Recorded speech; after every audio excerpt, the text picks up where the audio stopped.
Welcome back. For liberals preparing to go home and be lambasted about how awful their president is, White House Chief of Staff Ron Klain, one of the architects of this current disaster, posted left-wing talking points for Biden supporters. This is what they're worried about at the White House. A little insecure, isn't it? Biden's top accomplishments when chatting with your uncle at Thanksgiving. It touts Biden's infrastructure bill, which unleashed loads of cash, most of which didn't go toward infrastructure, as we know, and is currently exacerbating our inflation problem. They also brag about gas prices, which they're so proud of. Hopefully your uncle at Thanksgiving is too senile to remember what the gas prices were back in 2019. Fingers crossed for you.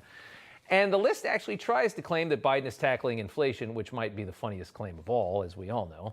They don't mention that the cost of Thanksgiving is 20% higher this year, 20 freaking percent, which when you talk to real economists, that number is actually much closer to what they think the real inflation rate is.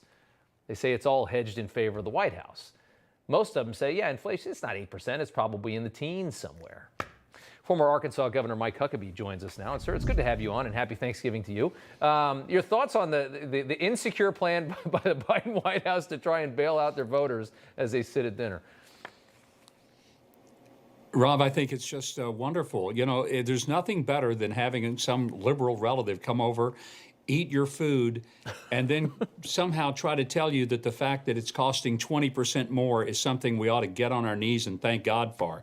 Here's what I want to do. If I have any liberal family members coming over to my house tomorrow, and I got about 30 people coming, and they want to tell me they're a Biden voter, I'm cutting their turkey real thin. They're getting 20% less than they would have had just because I want them to feel the full effect of the Biden economy that they so embraced. Mm-hmm. And by the way, when they go home and they probably need to sell a kidney just to pay for their gasoline to get back, no contributions from, one side of the table. I'm being facetious, of course, but I think it's absurd that the White House is having to tell people what to say at a Thanksgiving table. Oh, yeah. When is it their stinking business? Come on. It is too funny. It cracked me up just seeing that. The fact that they had the audacity to even put that out, it just reeks of the insecurity of they know they just haven't done a good job. So they're trying to help their people get bailed out of dinner because they know it's going to be uncomfortable. I want to ask you about this. The Senate recently, with the help of 12 Republicans, believe it or not, voting to pave the way for the Respect for Marriage Act to be passed, which codifies same-sex marriage. But it's not just about that. Here's Utah Senator Mike Lee on why the bill is a disaster for religious liberty and the First Amendment. Take a look at this. The bill will label people of faith with differing views on marriage, influenced by their religious belief and moral convictions, as bigots. The bill will put in jeopardy the work and existence of religiously minded social agencies, educational institutions, and other nonprofits, as their tax-exempt status will be threatened. So again, they hide from you what they're really doing with the bill, which isn't surprising. I wanted to get your reaction to this, and while you're speaking, we're going to pop up the names of the 12 Republican senators who helped to get it through the Senate. Go ahead, sir. Rob, I think it's important to realize that this sounds so innocent and harmless. It's like, oh, we're just going to codify what the Supreme Court did in Obergefell, but that's not what this is. This actually changes with 60 amendments to all kinds of laws up and down the Federal Register. And so it makes massive changes. And it takes away certain protections for business owners.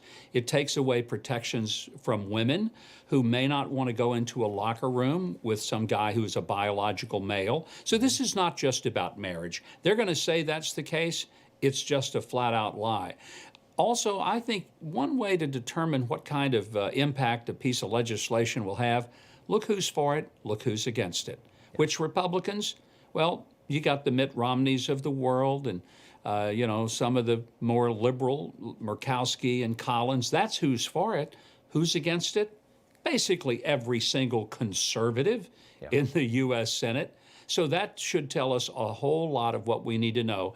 But this is not a simple one-paragraph bill that protects marriage. It is a massive bill, and it does many things way beyond marriage. Yeah. I wish that the senators had thought about what they were signing up on, but that's not what they're good at. They're good at just trying to pretend that they care a lot. Yeah, they're not good at reading these bills. We know nobody's actually reading any of these bills anyways.